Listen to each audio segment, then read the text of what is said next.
Perkenalkan, nama saya Ratih Mirandasari. Saya adalah seorang guru geografi.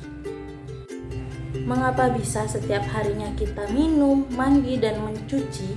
Padahal menurut Kementerian PUPR, rata-rata setiap orang di kota akan menghabiskan 144 liter air setiap harinya. Dari mana datangnya hujan?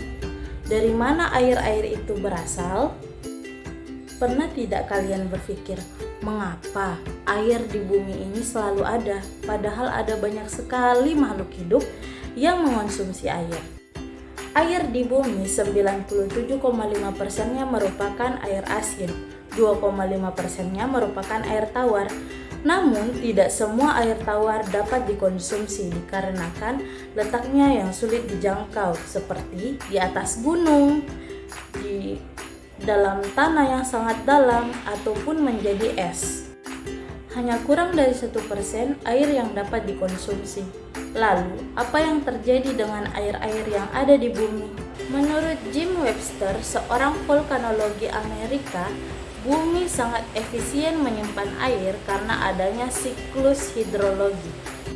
Siklus hidrologi merupakan perjalanan air yang berpindah tempat dan berubah wujud.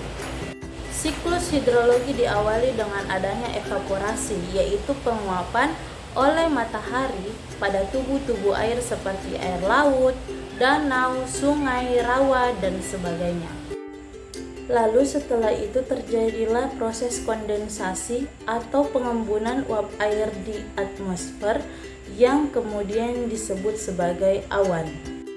Ketika terlalu banyak air yang terkondensasi, maka tetesan air di awan semakin besar dan berat sehingga udara sulit untuk menahannya. Maka terjadilah hujan atau yang sering disebut sebagai presipitasi, baik hujan air, hujan salju, maupun hujan es. Nah, hujan inilah yang akan menjadi cikal bakal air tawar yang akan dikonsumsi makhluk hidup.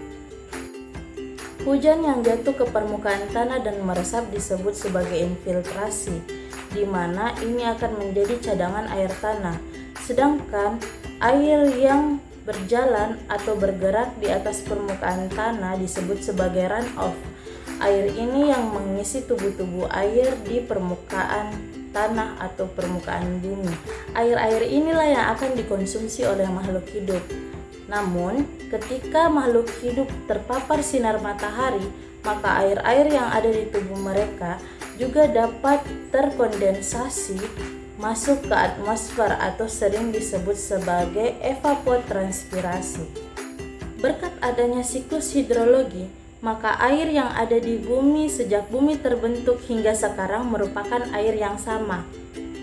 Makanya bisa jadi air yang kita konsumsi sekarang adalah air yang sama yang diminum oleh dinosaurus pada zaman dahulu, ataupun air ini pernah menjadi es pada zaman es di masa yang lampau. Sekian dulu video kali ini, sampai jumpa.